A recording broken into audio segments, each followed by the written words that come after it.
Meil on nüüd siin intervjuuks toodud Signe. Signe, räägi, millega sa siin täna tegeled?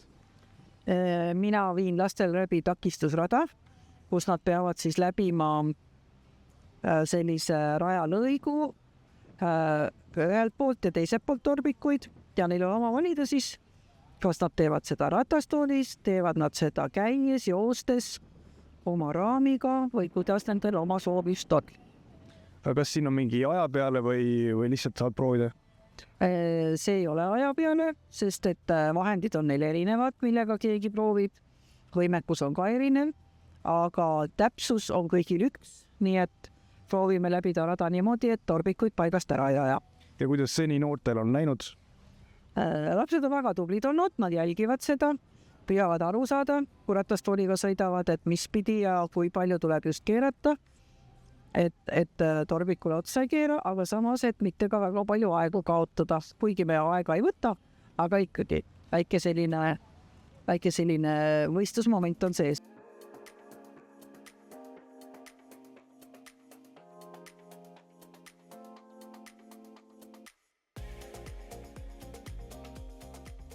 Oleme jõudnud nüüd siia Potsasse. Tere, Kätlin, räägi täpselt, mis see Potsa on ja kuidas see käib? Potsa on siukse mäng, kus visatakse, on 2 võistkonda, sinine ja punane, kes siis omavahel konkureerivad.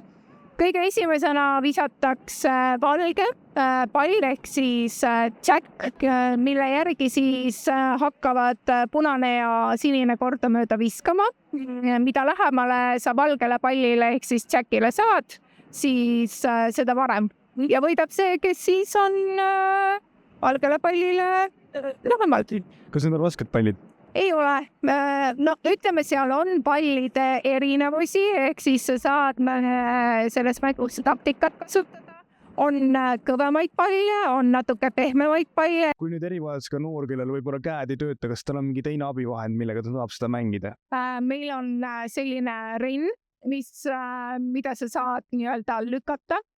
On osad, kes kasutavad ka hammaste vahel pulkasid, et palli suunata, et selle on variant absoluutselt kõikidele, et lihtsalt endal peab olema see tahtmine katsetada ja proovida ja panna nii-öelda paika see variant, mis sulle endale nagu sobib ja sinu füüsisele on vastav.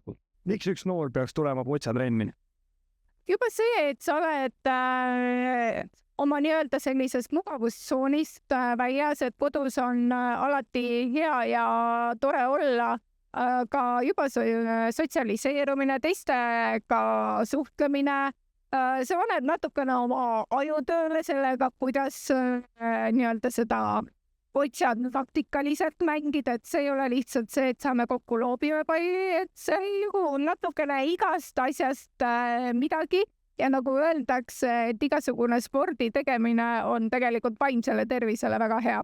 Ja kui noor nüüd tahab tulla näiteks Potsasse või mõnesse muusse trenni, kus ta saab ühendust võtta või kellega? Ma arvan, et sa alati on võimalus võtta maakondlike spordiliitudega, uurida sealt.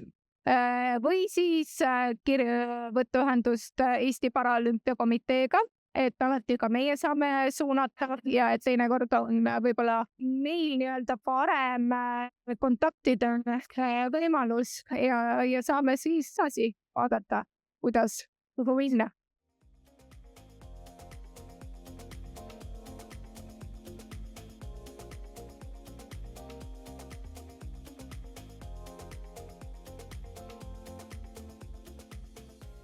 Tere, Kätlin, räägi, millega sa siin tegeled ja mis see nii-öelda, kuidas ma ütlen, ratas siis on? Siin me näeme sellist paraspordiala nagu frame running. Tegemist on siis võib-olla täpsemalt parakergejõustikualaga, kus kasutatakse siis abivahendina jooksuraami, mis suht baseerub siuksel 3-rattalisel jalgrattal, lihtsalt pedaale ei ole. Ja sellega saab siis joosta nii staadioni peal, joostagi on ju neid staadioni vahemikke, kui ka lihtsalt siis siuke sportlik vaba aja tegevus, käia vabas õhus jooksma. Kas seda saab kuidagi osta või see on riigi toetusega või kuidas seda soetada? Praegult, kuna ta on ikkagi niisugune spordivahend, siis riik seda hetkel ei toeta, et seda saab ise osta. Miks erivajadusega noor peaks seda proovima? See annab sellise ägeda vabaduse tunde. Meil on siin Marta, kellel on täna sünnipäev, kõigepealt palju õnne ja kuidas sa nii kiire oled? No eks kõik me varjendame, see kogemusega saab kõik tehtud.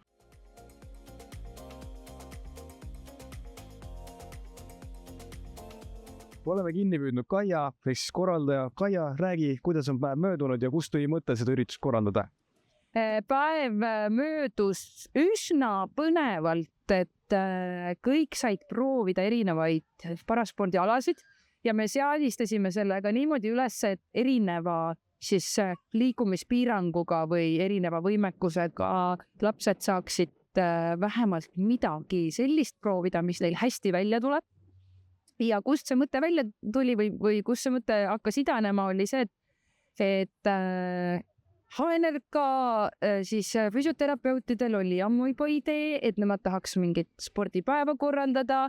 Meil on olnud väga selliseid mõtteid, et kus me leiaksime need lapsed, kes on liikumispuudega, et neile just spetsiifiliselt pakkuda neid sportimisvõimalusi. Miks peaks erivajadusega noor tulema siia sporti tegema? Mina arvan, et mitte ainult erivajadusega noor ei peaks sporti tegema, vaid üleüldse igasugune noor või mis vahet seal on, noor, vana, erivajadusega, mitte erivajadusega, ega meil kõigil on mingi erivajadus. Et ikkagi peaks tegema sporti. Kui noor nüüd tahab tulla para sporti nii-öelda tegema, kus ta saab infot ja kelle käest seda küsida? Ka infot ma soovitaks uurida kõigepealt Eesti Paralümpiakomitee kodulehelt, kirjutada meile, et ma olen selles piirkonnas, mul on selline puue, ma tahaksin teha selliseid asju. Ja lõpetuseks, kas selline üritus toimub ka järgmine aasta? Seda ma praegu ei saa kindlalt lubada, sest me ei ole Haapsalu füsioterapeutidega seda kokku leppinud. Küll aga kõik viitab sellele, et see sündmus täitis oma eesmärkid. Ja eks me peame küsima siis osalejate käest, mis on kõige olulisem. Et me küsime kindlasti osalejatelt, lapsevanematelt, et kas võiks selline asi edasi pidi toimuda. Et meie oleme 100% valmis.